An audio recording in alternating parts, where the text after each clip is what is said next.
I found out my marriage was already over on a night when nothing dramatic was supposed to happen. No shouting, no slammed doors, no shocking confession, just a laugh. It was short, careless, and sharp enough to cut straight through me. That laugh is still the first thing I hear when I wake up some mornings. It happened on a Friday, the kind of Friday that feels ordinary while you're living it and poisonous when you remember it later. I had gotten home a little early from work. Traffic was light, my head was clear, and for once I wasn't bringing any stress through the front door. I remember thinking maybe we'd order takeout, maybe open a bottle of wine we'd been saving, maybe pretend we were still the couple we used to be. She was standing in the bedroom, back turned to me, scrolling on her phone while getting dressed. Not dressed up exactly, but not casual either. Jeans that actually fit, a top she hadn't worn around me in months. Her hair was done. That alone should have told me something. Going somewhere? I asked, trying to sound normal. She didn't look up. Out. With who? That's when she laughed. Not loud. Not cruel on purpose. Just dismissive. Like I'd asked a stupid question. Does it matter? She said. I stood there longer than I should have. I didn't want to push. Pushing always made things worse lately. Every conversation between us had started to feel like walking across thin ice, and I'd learned how to move slow, how to choose my words carefully, how to avoid the spots that might crack. I was just asking, I said. It's late. She finally turned and looked at me, and there was something in her eyes I hadn't seen before. Not anger, not guilt, something closer to boredom. You don't need to worry about me, she said. I'm an adult. I nodded. I know. I just meant, will you be back tonight? That's when the laugh came again, a little louder this time. She shook her head, like she couldn't believe I was still trying. God, she said. You really don't get it, do you? Get what? She grabbed her purse and walked past me toward the door. As she passed, she said it, calm and sharp and final. That's not your concern anymore. The door closed behind her before I could respond. I stood there in the quiet apartment, staring at the door like it might open again if I waited long enough. It didn't. The silence stretched out, heavy and uncomfortable. I remember feeling embarrassed, even though no one else was there. Like I'd just been brushed off in public. I told myself not to overthink it. I've been doing that a lot lately. Reading into tones, analyzing pauses, looking for meaning where maybe there was none. That's what insecure people did, and I didn't want to be that guy. So I made myself dinner. Burned it because I wasn't paying attention. Ate it anyway. Turned on the TV and realized I hadn't followed a single scene of whatever was playing. I checked my phone more times than I'd admit to anyone. No messages. No missed calls. By midnight, I was lying in bed staring at the ceiling, listening to every sound from outside. Cars passing. Someone laughing down the block. A siren in the distance. Each noise felt louder because the space next to me was empty. At some point, I fell asleep. I don't know how long I'd been out when my phone buzzed. 3:41 a.m. The screen lit up the dark room, and for a split second my chest tightened with relief. I thought it was her.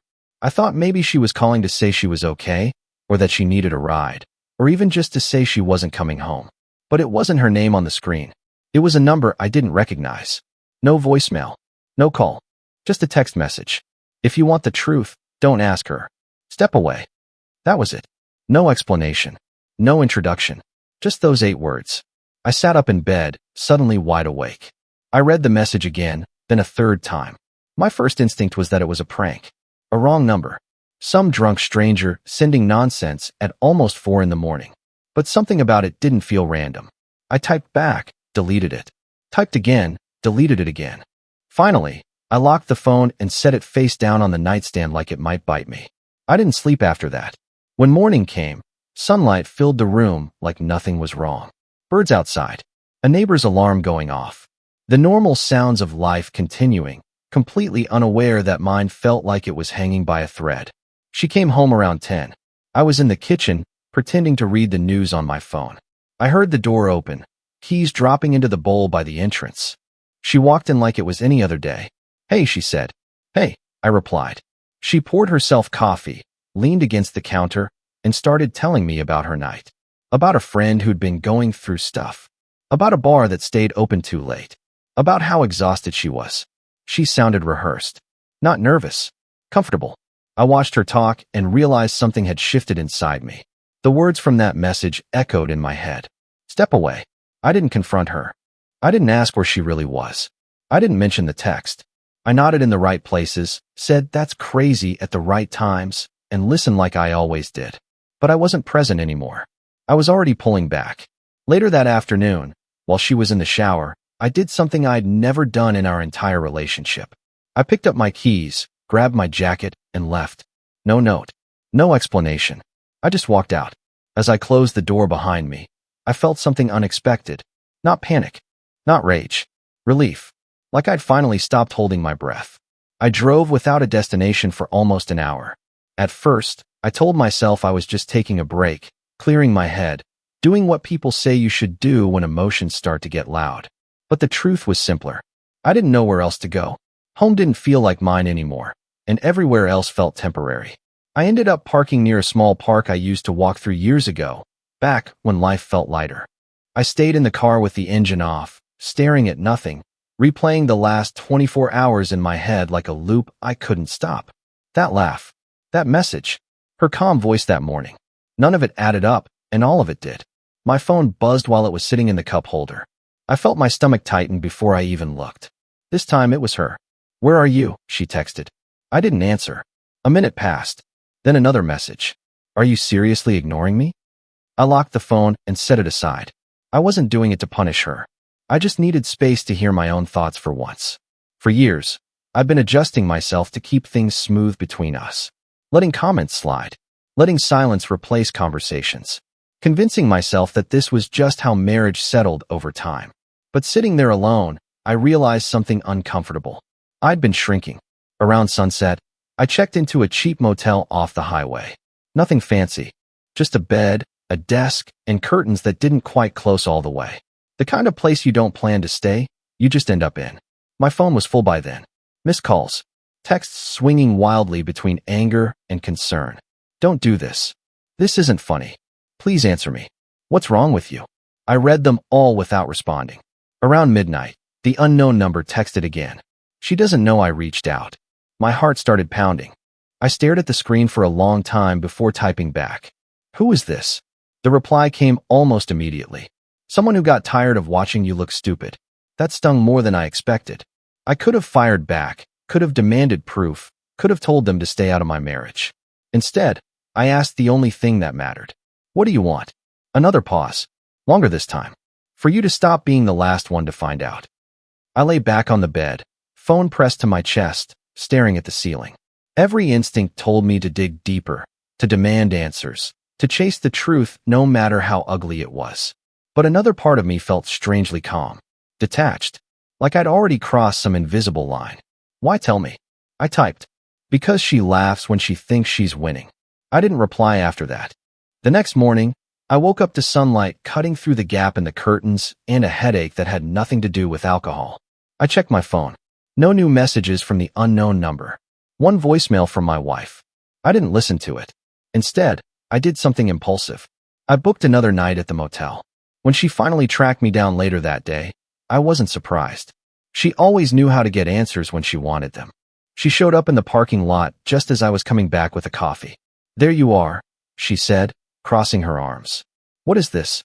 Some kind of stunt?" I shrugged. I needed space. "From what?" she snapped. "From your own wife?"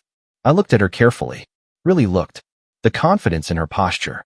The irritation, not concern, written all over her face. "I know," I said quietly. Her expression didn't change. Not right away. "Know what?" she asked. "That I'm not part of your life anymore," I said. "Not the way I thought I was." She let out a short laugh. There it was again. Familiar. Dismissive. "You're being dramatic," she said. "You always do this when you don't get reassurance." I shook my head. "I'm not asking for reassurance." "Then what do you want?" I met her eyes. The truth. For the first time, she hesitated. Just for a second. But it was enough. "I don't owe you an interrogation," she said. "You walked out." I stepped away, I replied. "There's a difference." She rolled her eyes. "This is exhausting." That word hit harder than anything else she'd said. Exhausting. Like I was a chore.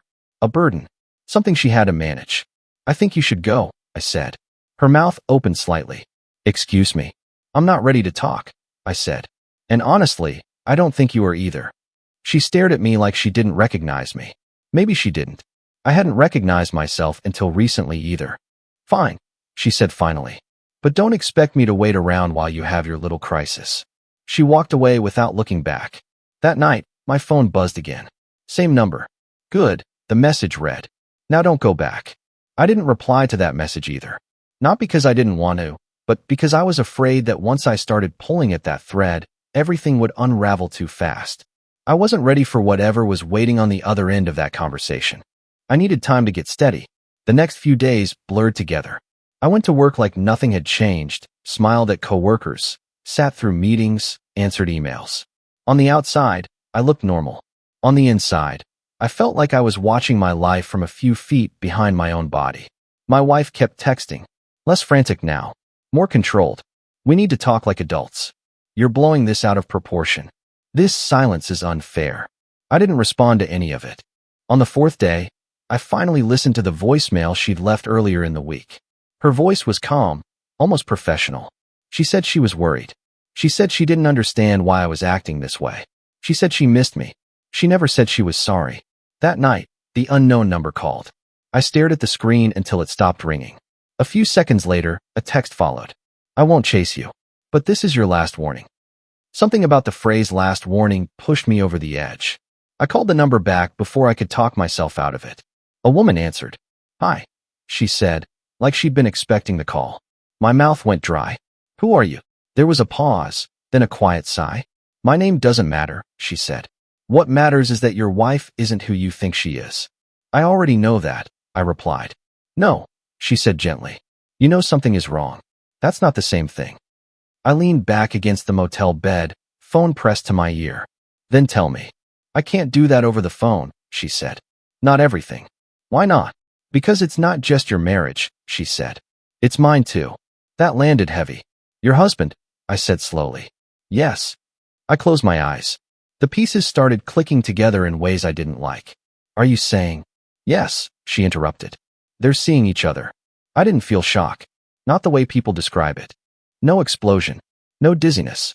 Just a cold, hollow feeling in my chest, like something vital had been removed without warning. How long? I asked.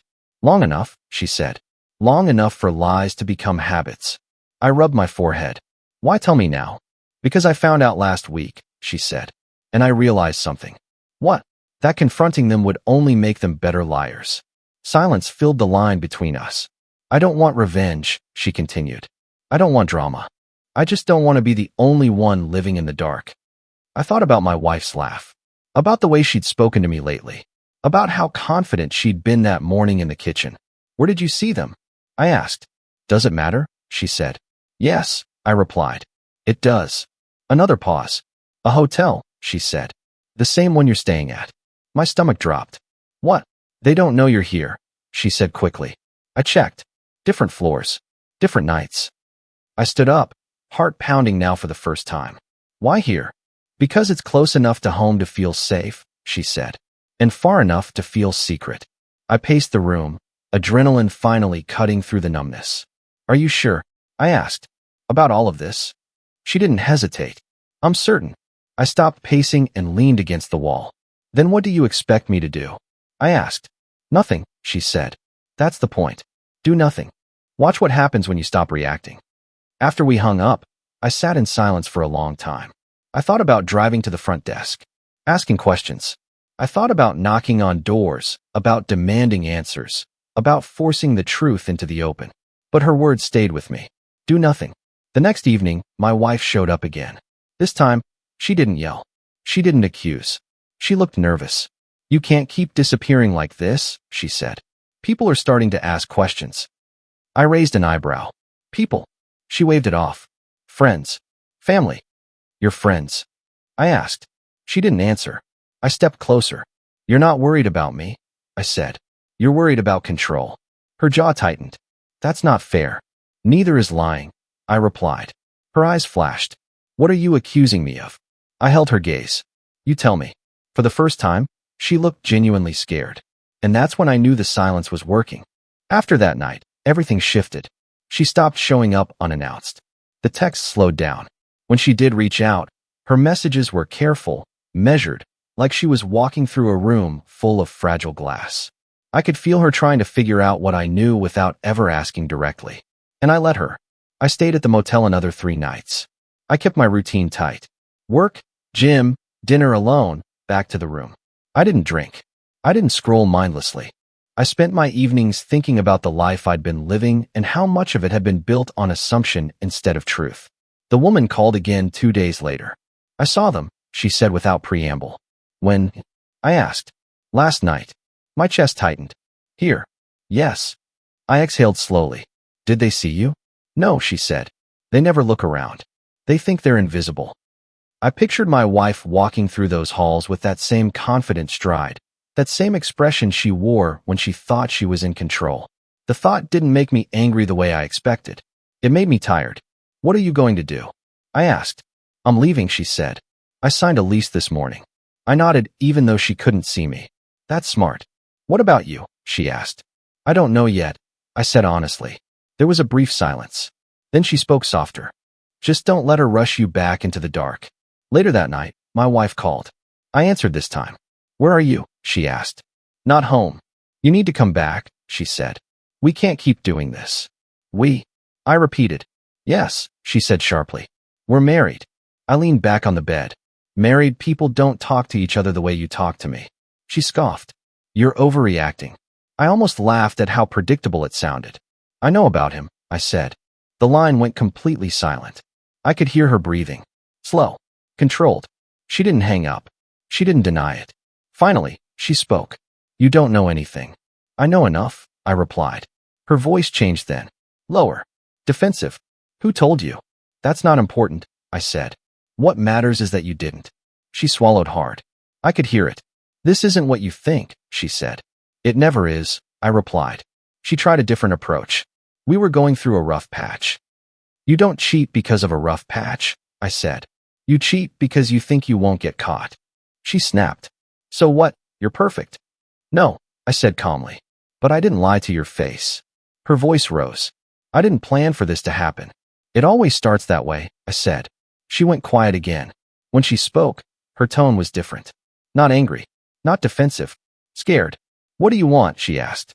I closed my eyes and thought about that question.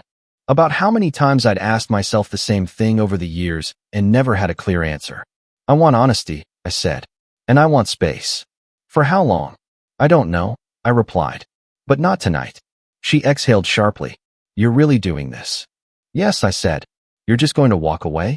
I already did, I replied. She hung up without saying goodbye. The next morning, I checked out of the motel. I moved into a short-term rental across town. Different neighborhood. Different routine. A place that felt neutral. I brought only what I needed. Clothes. Laptop. A few personal things. Everything else stayed behind. When I walked into that empty living room, something unexpected happened. I felt calm. No tension. No noise. No waiting for the next shoe to drop. That afternoon, I got a text from her. I want to meet. In person. I stared at the message for a long time. Then I typed back. Tomorrow. Public place. Her reply came fast. Okay. For the first time since all of this started, I realized something. I wasn't afraid of that conversation. I was ready for it. We met the next afternoon at a coffee shop downtown. The kind of place with big windows and too many people to raise your voice without everyone hearing. I picked it on purpose. She was already there when I walked in. She looked different. Not dressed up. Not careless either. Somewhere in between. Like she was trying to look familiar without trying too hard. When she saw me, she stood up halfway, then sat back down, unsure. I ordered coffee, took my time, then walked over and sat across from her. For a moment, neither of us spoke. She was the one who broke the silence. You look different, she said. So do you, I replied. She nodded, wrapped her hands around her cup like she needed the warmth. I didn't think you'd actually leave. That's the problem, I said. You didn't think I would do anything at all. Her jaw tightened. That's not fair. I leaned back in my chair. Fair stopped being part of this a while ago. She sighed and looked down at the table. I never meant to hurt you. I watched her closely. The choice of words. The timing. You meant to hide it, I said. That's not the same thing. She looked up quickly. I was confused. No, I said calmly. You were comfortable. That landed. I saw it in her eyes. She opened her mouth, closed it, then tried again. He made me feel seen. I didn't react. You were always busy, she continued. Work, stress, responsibilities. He listened. I nodded slowly. So did I? You just stopped talking to me. That's not true. It is, I said. You stopped letting me in. Then you laughed when I noticed. Her face flushed. I didn't laugh at you. Yes, you did, I replied. And that's the part you don't understand. The cheating hurt, but the disrespect is what ended it. She stared at me like she was seeing me for the first time. I said some things I didn't mean, she said quietly. I believe you, I replied. But you still said them. Her eyes filled with tears. Real ones this time. So what now? I took a sip of coffee, buying myself a second to think.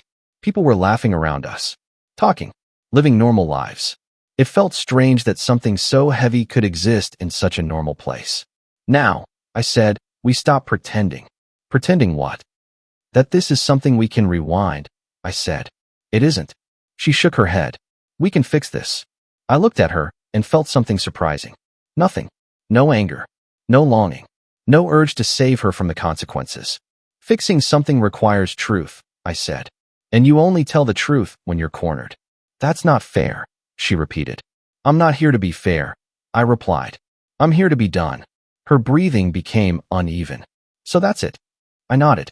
I'm filing for separation. Her eyes widened. Already? Yes. She reached across the table without thinking. I gently pulled my hand back. Don't, I said. She froze, then slowly withdrew. What about him? I asked. She hesitated. Just long enough. There it is, I said quietly. She swallowed. I don't know. I stood up and reached into my pocket. I placed my key on the table between us. The sound was soft, but final. You don't need to wonder, I said. I'm not coming back. She stared at the key like it was something dangerous. You're making a mistake, she said. I shook my head. I made the mistake already. I'm correcting it now. I turned and walked out before she could say anything else. Outside, the air felt lighter. I stood on the sidewalk for a moment, letting the city move around me. Cars passed. People brushed by. Life kept going. My phone buzzed. A text from the woman. Did you meet her? Yes, I replied. A few seconds passed. And? It's over, I typed. Her reply came almost immediately. Good. Don't look back. I put the phone in my pocket and started walking. For the first time in a long while, I wasn't walking away from something. I was walking toward myself. The paperwork took longer than the conversation. I filed for separation the following week. No drama. No last-minute speeches. Just signatures, forms, and a quiet understanding that there was no version of this where we went back to what we were. She didn't fight it. That told me everything I needed to know. We started communicating only through text, and only when necessary. Bills. Mail. Logistics. It felt strange how quickly we became polite strangers. I kept the rental. I liked the silence. I liked waking up without that tight feeling in my chest, the one that used to hit me before my feet even touched the floor. I slept better, ate better, thought clearer. The woman and I met in person for the first time a few days after my meeting with my wife. We chose a diner off the interstate. Neutral ground. Nothing romantic about it. She was already sitting in a booth when I walked in, stirring coffee she hadn't touched. She looked tired. Not in a careless way.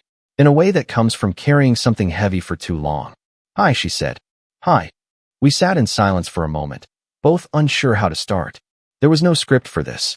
I didn't expect you to come, she said. I said I would. She gave a small smile. You did. We ordered food we barely ate. Eventually, she spoke. I'm not here to compare pain, she said, or to turn this into something else. I know, I replied. Neither am I. She nodded. I just wanted to see the person I warned. I almost laughed. I appreciate it. Her expression turned serious. I meant what I said before. Don't go back. I won't, I said without hesitation. That seemed to surprise her. You're sure? Yes. She exhaled slowly. Good. We talked for a while after that. About normal things. Work. Where we grew up. How strange it feels when the person you trusted most turns into someone you don't recognize. There was no flirting. No tension. Just two people standing in the aftermath of something that had burned down. When we left, she hugged me briefly. It was awkward and gentle, and exactly what it needed to be. Take care of yourself, she said. You too. I watched her drive away and felt a quiet sense of closure. Weeks passed. My wife tried once more. She showed up at my rental one evening without warning. I didn't open the door right away. I looked through the peephole and saw her standing there, arms crossed, jaw set. I opened it, but didn't invite her in. "We need to talk," she said. "We already did." "This is different," she insisted. I ended things with him. I studied her face. "Why are you telling me?" "Because I chose you," she said quickly. I shook my head. "No, you lost him." Her expression hardened. "That's not true." "It is," I said.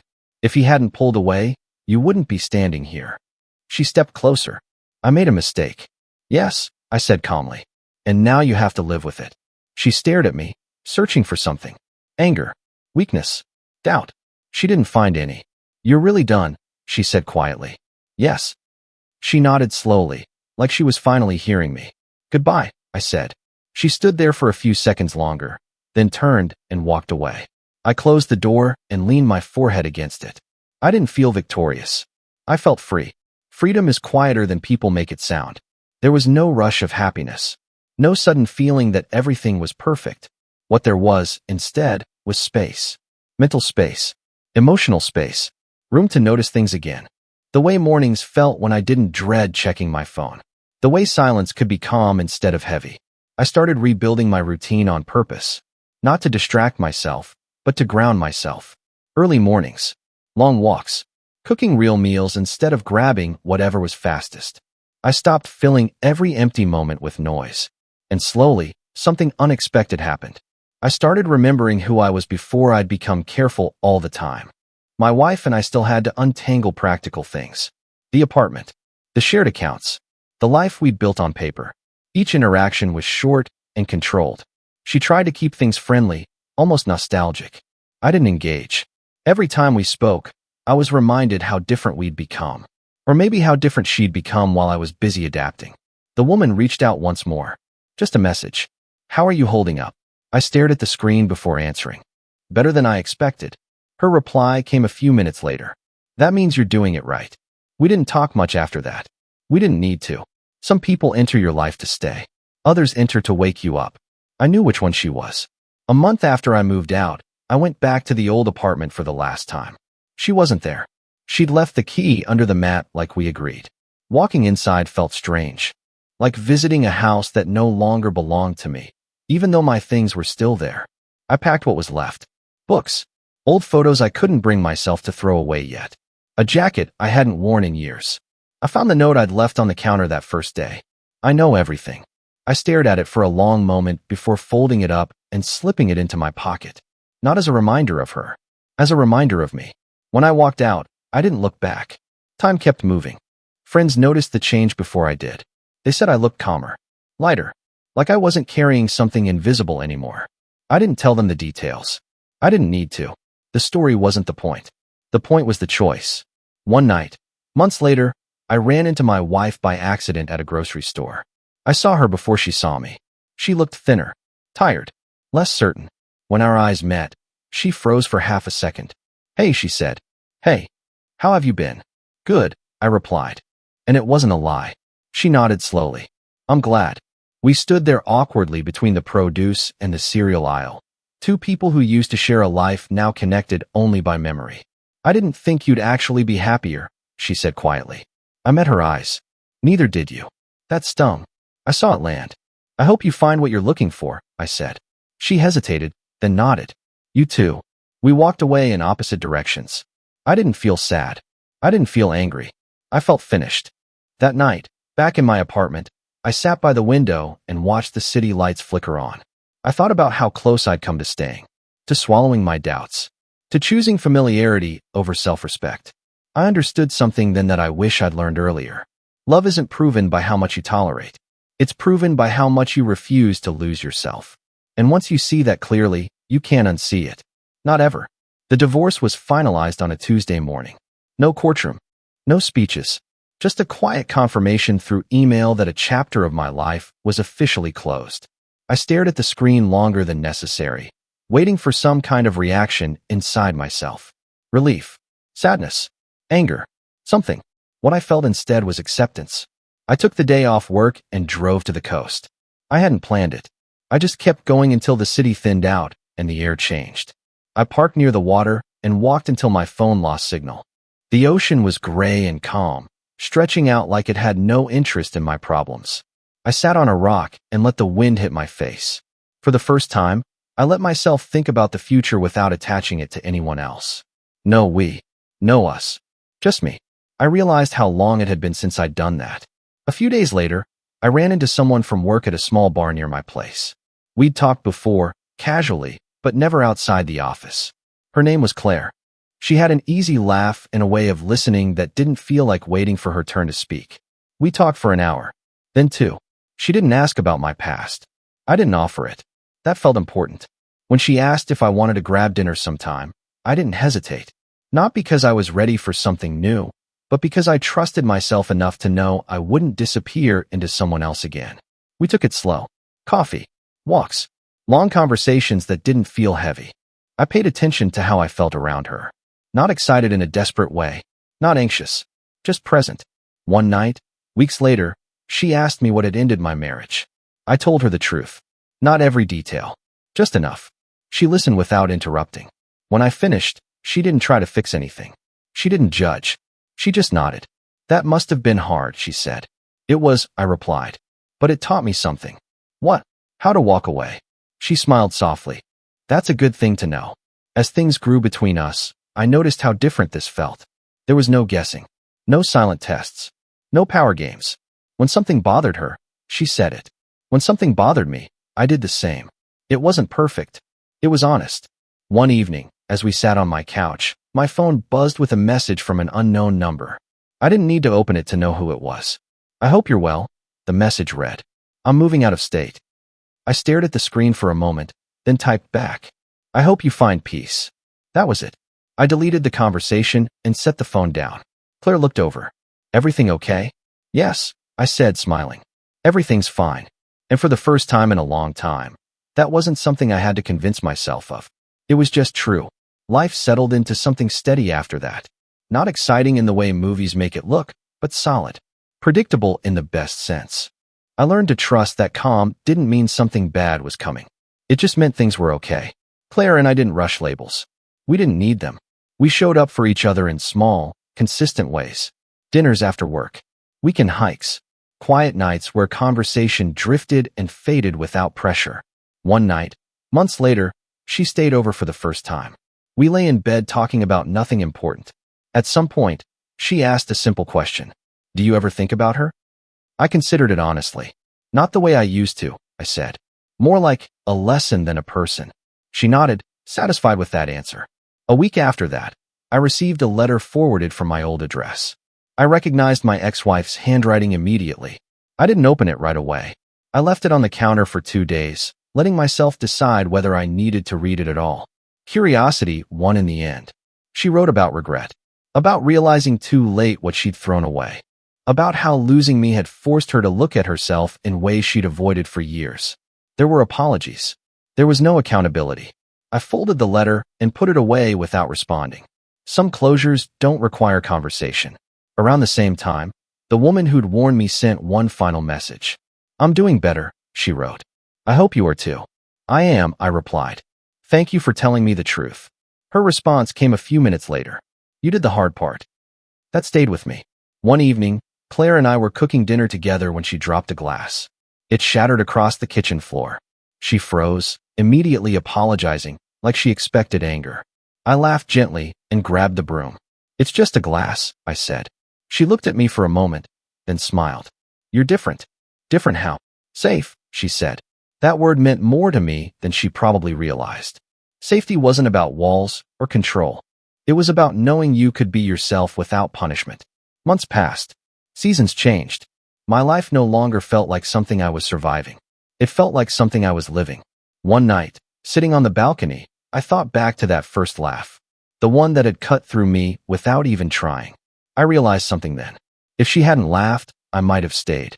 If she'd shown guilt instead of arrogance, fear instead of confidence, I might have fought harder to fix something that didn't deserve saving. Her mistake wasn't cheating. It was underestimating my ability to leave. And in that way, she gave me something I didn't know I needed. A way out. A way forward. A way back to myself. Got it.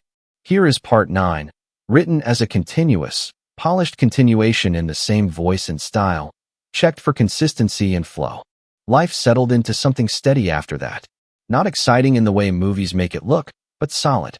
Predictable in the best sense. I learned to trust that calm didn't mean something bad was coming. It just meant things were okay. Claire and I didn't rush labels. We didn't need them. We showed up for each other in small, consistent ways. Dinners after work. Weekend hikes.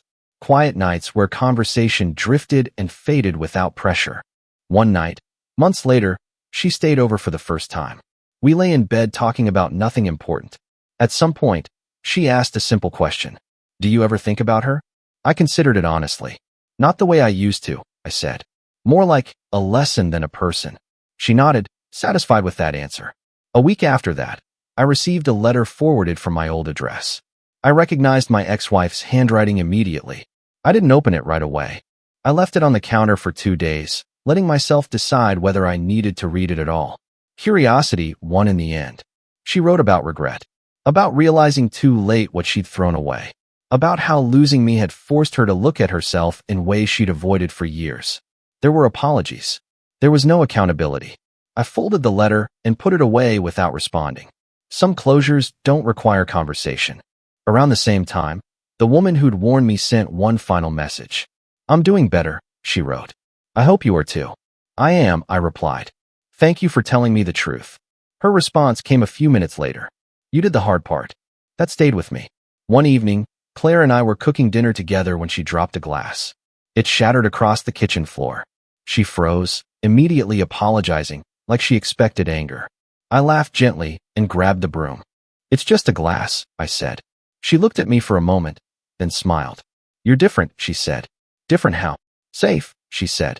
That word meant more to me than she probably realized. Safety wasn't about walls or control.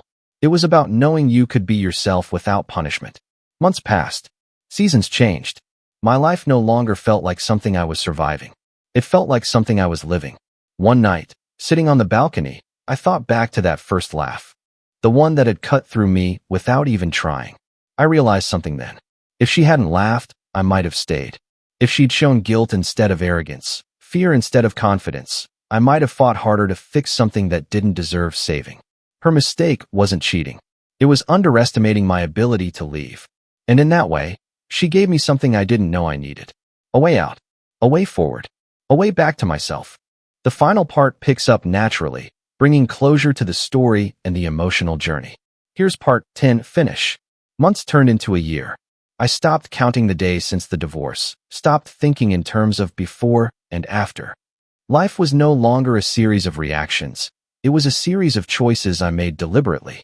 Claire became part of that life. Not a distraction, not a replacement, but a companion. She didn't fix the past, and I didn't need her to. We just existed alongside each other in honesty, and that was enough. One afternoon, I went back to the coast, the same stretch of gray water where I'd first breathed freely after leaving. I walked along the sand, listening to the waves crash against the rocks, thinking about all that had happened. The laughter, the betrayal, the warnings, the empty apartments, the motel nights, the messages from strangers. Every one of them had pushed me to this point, a place where I could look ahead without fear. I pulled my phone out and typed a message to the woman who had warned me, the one who had given me the courage to step away. Thank you, I wrote, for everything. Her reply was simple. You deserved it. I smiled and turned my gaze back to the horizon. Later that evening, I met Claire for dinner. We walked through the quiet streets hand in hand, not needing to speak, comfortable in our silence. I felt the weight of the past lifting, not because it had disappeared, but because I had stopped letting it define me. That night, lying in bed with her next to me, I realized something I hadn't allowed myself to feel in a long time. Hope. Not the frantic, desperate hope of someone clinging to a relationship that was dying. Not the uncertain hope of someone wondering if they were making a mistake. A calm, steady hope. The kind that grows when you know you've chosen yourself first, when you've walked away from lies and humiliation and found your own ground. I thought about my wife one last time. About her laugh, her arrogance, her choices. I didn't feel anger anymore. Not even bitterness. Only understanding. She had given me my moment to step away, and I had taken it. And that made all the difference. I closed my eyes and let myself breathe. For the first time in years, I felt completely free. Free from fear. Free from doubt. free from everything that wasn't mine to carry. And I knew, without question, that I would never go back. I had my life back, and I was ready to live it. The past had its place, but it no longer had me. I opened my eyes, turned to Claire, and smiled. This was the start of something real, and I would never let it go.